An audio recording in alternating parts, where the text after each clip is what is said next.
इस वीडियो में हम आयुर्वेद की बहुत ही महत्वपूर्ण औषधीय कल्पना मोदक के बारे में चर्चा करेंगे, जिसके अंतर्गत हम मोदक की परिभाषा, घटक द्रव्य, सहायक द्रव्य, उपकरण, निर्माण विधि और प्रयोग के बारे में जानेंगे।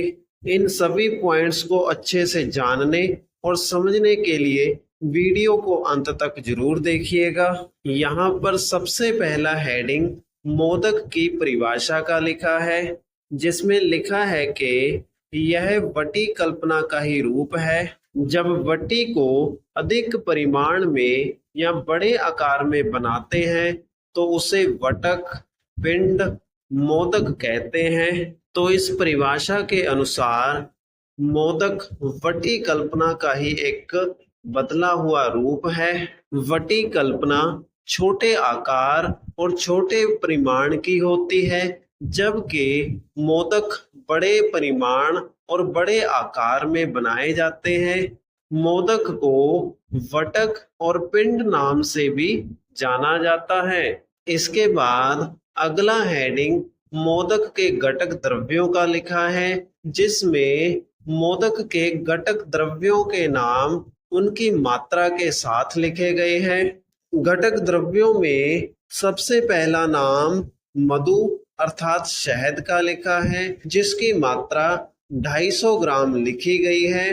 दूसरे घटक द्रव्य का नाम घृत है, जिसकी मात्रा 500 ग्राम है। तीसरे घटक द्रव्य का नाम पिपली है, जिसकी मात्रा 1 किलोग्राम लिखी गई है। चौथे घटक द्रव्य का नाम शर्करा अर्थात शक्कर है, जिसकी मात्रा 2 किलोग्राम लिखी गई है। पांचवें और अंतिम घटक द्रव्य का नाम गोदुग्ध लिखा है, जिसका अर्थ गाय का दूध होता है।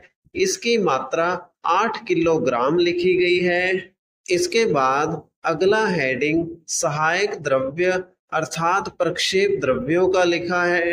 इन प्रक्षेप द्रव्यों की सूची में दालचीनी, तेजपात, इलायची और नागकेशर का नाम लिखा गया है। इन चारों प्रक्षेप द्रव्यों की मात्रा एक समान 65 ग्राम लिखी गई है। इसके बाद अगला हेडिंग उपकरण का लिखा गया है। इस उपकरण की सूची में खरल मूसली, महीन वस्त्र, स्टेनलेस स्टील का भगोना, इमाम दस्तामय मूसली, कांच का चौड़ा बर्तन लिखे गए हैं। इन उपकरणों का प्रयोग मोदक बनाने के लिए किया जाता है। इसके बाद अगला हेडिंग मोदक की निर्माण विधि का लिखा है, जिसमें लिखा है कि सर्वप्रथम इमाम दस्ते में पिपली को कूटकर महीन वस्त्र से छानकर रखते हैं। अग्नि पर स्टेनलेस स्टील के भगोने या कलईदार लोहे की कढ़ाई रखकर इसमें 1 भाग मधु, 2 भाग घी, 4 भाग पिपली, 8 भाग शर्करा, 32 भाग गोदुग्ध डालकर एक साथ पाक करते हैं। अब पाक होने पर 1 भाग चतुर्जात अर्थात दालचीनी, तेजपात, छोटी इलायची, नागकेशर का खरल में बनाया हुआ वस्त्रपूत चूर्ण डालकर मिलाते हैं तथा मोदक बनाकर कांच के चौड़े पात्र में रख देते हैं। तो अब हम इस निर्माण विधि को समझ लेते हैं। मोदक बनाने के लिए सबसे पहले इमाम दस्ते में पिपली को कूटकर महीन वस्त्र से छानकर अलग रख लिया जाता है। इसके बाद स्टेनलेस स्टील के बर्तन में निश्चित मात्रा में घटक द्रव्यों को डालकर अग्नि पर चढ़ाकर पकाया जाता है। जब यह मिश्रण अच्छी तरह से अग्नि पर पक जाता है तो इसके अंदर प्रक्षेप द्रव्यों का चूर्ण मिक्स कर दिया जाता है। फिर इस मिश्रण को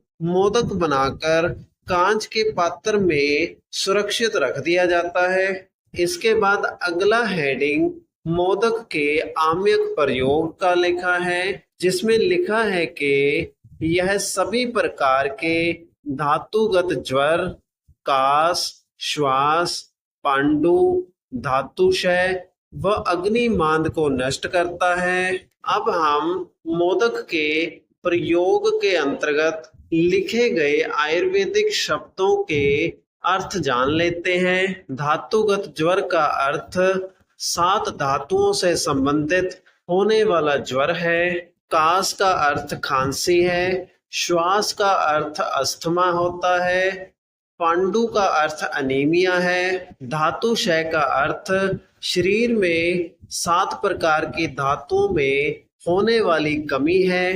अग्नि मांद का अर्थ पेट में खाना पचाने वाली अग्नि का धीमा होना है। इसी के साथ हमारी आज की वीडियो का विषय यहीं पर समाप्त होता है। अगर आपको वीडियो अच्छा लगा तो वीडियो को लाइक करें और इसी प्रकार से आयुर्वेद से संबंधित वीडियोस प्राप्त करने के लिए हमारे चैनल को सब्सक्राइब करें।